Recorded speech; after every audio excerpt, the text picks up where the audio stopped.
Good morning YouTube, and welcome to my channel, and welcome to 2024. I don't know where last year went.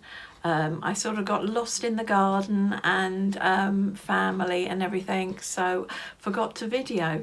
But I'm back now, and I thought I'd catch up with some of the things I made since I last saw you. Haven't made that much because, like I say, I've been preoccupied, but I'm keen to show you what I have made.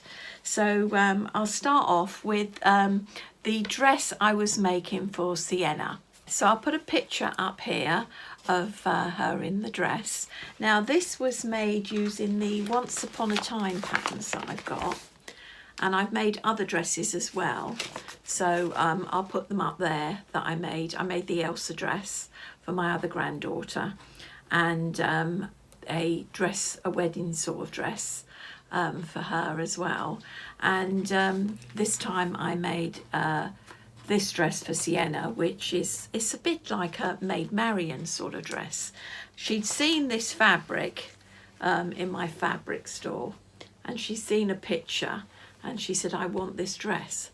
And I'll show you the picture of from the magazine that she saw, and I'll put Sienna next to it in the one I made, and you can see they're very similar. So I used the netting on the sleeves, was just some netting I bought off the internet from eBay, you know, just netting that you put on your windows. So, and obviously I had this in my stash.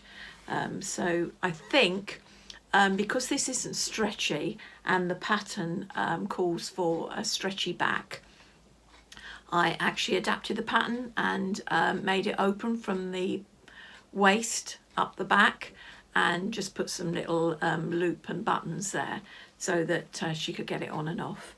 But yeah, I was well pleased with that, and that went really well. And I got that done for her birthday in July last year. So and that was the Once Upon a Time pattern, and it's by Sew a Little Seam, and it's got if I get it out, it has got loads of different adaptations that you can do, which is what I liked about it. These are all the different, so you can mix and match lots of different tops and bottoms, and you can see some of the inspiration, what people have done. So I think there's some more on the other side as well. And you can see that is the inspiration. That is the dress that Sienna saw and said she wanted. So yeah, so lots of different ideas you can make from that. So it's a really good pattern. I got that off of Etsy, so I was really pleased with that. The other thing I made was I've got this plastic cot, doll's cot, for the grandkid girls to play with, and it didn't have any bedding, so I had some fat quarters. I'm not sure if they were from a So Hayley Jane box, but anyway, I had these fat quarters, so I made a little quilt, mermaid quilt, and a pillow. Now the pillow's a bit small, I admit, but that was all that was left of the fabric once I'd cut this out of the fat quarter, and I put a bit of lace trim there, and I think inside has got an old runner in it, part of an old runner in it, just to sponge it up a bit. But yeah, and that was what I made for the little quilt. So that was those, and then I got lost in a lot of crocheting. So I'll put a picture up here of what I made, but I made the llama from Knitty Critters, and it come up really good, and that was for my granddaughter Aurelia, who was 2, on the 29th of December, and that was a gift I made for her, and she adores that. And I do like these Knitty Critters, come in quite a big box, and they're about £25 for the kit, but they have everything you need in there. The crochet needles are a bit naff, they're just plastic, but I always use one of my own. So and the other one I made, which was a toggle Ted, and I made that for Sienna for Christmas, and I put a picture up here. And I also did a bag which I what do you call it, infusible inked on a picture onto it saying toggle Ted, and I did this little adoption certificate that she could fill in to say that she was going to love the teddy, etc. And yeah, that went down really well. But yeah, and that was the toggle Ted, and that was Nitty Critters as well, so that was good. The other thing I did, oh, and of course I'd done this the year before, which was Nitty Critters, the gnome, and I'll put a picture up there of that, and that was a lot of fun, and we had that out this Christmas, so they enjoyed playing with it. And then I have got one more item to do actually, a box I bought in the sale for £18, and that is the dog, and as you can see it's quite a big box it comes in. I'll open it up and then you can see exactly what you get in the kit. If I can get it open. So yes, so that's what you get in the kit. So you get the yarn, you get bits and pieces if there's any other colours to use, like here it's the collar on there and the eyes, and you get the wadding as well,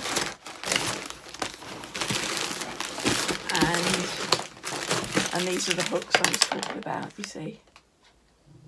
They're just plastic hooks, but I usually take them off. And you get a little instruction book. So the dog is, I'm not sure who I'm gifting it to. It might just stay in with the toys that I have at home. So yeah, but I'm looking forward to doing that because I do like sitting down in the evening doing a bit of crocheting. Also, for the doll's cot, I made this little blanket, and this was out of scraps of Crochet Society yarn, the Bella Coco confectionery yarn that I had left over from previous Crochet Society boxes. And the pattern I used for that was the Patterns Easy Crochet pram rug. And what I did is I just made it a third of the size. Instead of casting on, I think it was 60 stitches, I cast it on, or half the size, I cast it on 30, something like that. And yeah, so it's just a smaller version of that one. So, but the girls love it. They love wrapping the dolls up in it. So that was a good use of a bit of scrap. What else have been? It's my friend's birthday on the 20th of January, and she's got a VW camper. It's not an old one, it's a new one. But I found this little kit on Etsy, and it's an applique cushion. And so I got that, and it's got sort of all the cutouts here. And I'll put a bit of video in of me doing it. Right, as you can see, I have finished the cushion. It was a kit called the camper van cushion, and I don't know who it was by. So that is the company, and like I say, I think it was off eBay. And you get that little picture, which is quite small, and you get the template of where you put everything, and you get the items to cut out, and you get the fabric, and then you cut all the bits and pieces out. So there we are, so cut all the bits and pieces out. So anyway, this is the finished item, and I stitched it with zigzag stitch on the sewing machine, though I did do the number plate and the VW, the wipers and the wing mirror bits in black. I did them by hand. But yeah, I'm really pleased how it's turned out. It's my friend's birthday on the 20th of January, and she has a VW camper, And yes, I thought I'd just make her a novelty cushion that she can throw in there. Yeah, and then I added this extra bit here because I didn't put a zip in it. I just thought she can stick in the washing machine if it gets mucky, the whole thing, because it's not very thick. So yeah, but rather chuffed with that. And this is the finished article. So there we are. So I thought it was quite cute. And I might put her number plate on there, which I found on a Facebook picture. So I do hope she's standing next to the right van. Otherwise she'll have someone else's number plate on there. But yeah, but it's lovely. Really enjoyed doing that. And I added this extra bit of trim here. So yeah, so I hope she likes that. And that's for her birthday on the 20th. And then I don't know if you remember, I was knitting this cardigan. And I think I started a year ago and I didn't finish it for last winter. Well, I finished it and I'll put a picture up there. Now, as you can see, it is rather large. I made the largest size and it is bulky. Used a lot of wool or yarn, and it is bulky. And here it is. I mean, it is absolutely so cozy. And it's a sort of thing like I'll put on top of what I'm wearing in the evening, just if you're sitting in front of the telly and you feel a chill. So, but yeah, it is massive. And I put buttons on it, on mine, because it's so big it pulls together. Whereas I don't know, in the picture here, she's wearing it apart. But yeah, I wear mine, I've got the buttons so that I can button it up if I want to. But yeah, so it went well. As I say, it took me a while. I don't know why it took me so long. I sort of put it down and forgot about it. But and there was I didn't feel the urge to do it in the summer, so I picked it up November time and finished it. But would I make another one? Definitely a smaller size. I'll have to think about it. But now I've got it, I'm pleased. It'll keep me warm on these cold winter nights. And the other thing I've been doing is, I don't know if you remember last time, a couple of videos ago, I said about how I managed to pick up the Crochet Society Advent Calendar box for 2022. And I'd started it and then I put it down and hadn't done anything. Well, I've started back on it and I've done 5 of the squares now. And I'll put a picture of the box up here so you can see it's a lovely box. And I've done 5 so far. And I'm enjoying that. And I've got all the pages printed out so that I can move on to the next one and carry on all the different pages.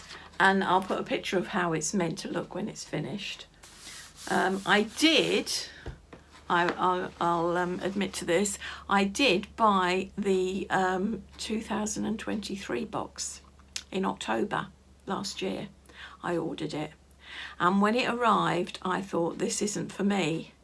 1st of December came and I thought, this isn't for me. It was all granny squares, but they had lots of little pieces you then attached on. Appliqué bits like a Christmas tree, and you made reindeer faces and all sorts of things. If I find a picture, I'll put it up here. And it's just not for me. And there was a choice of doing that blanket, or you could do some toys.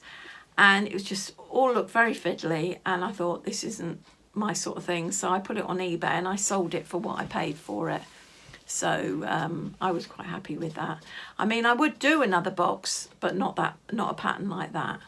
It was the first advent calendar that Crochet Society had done without the previous owner, Bella Coco, and they had a lot of issues with giving the wrong information about hook size, running out of yarn halfway through and stuff like that. So I'm glad I wasn't involved in all that. It seemed very stressful for a very stressful time of the year.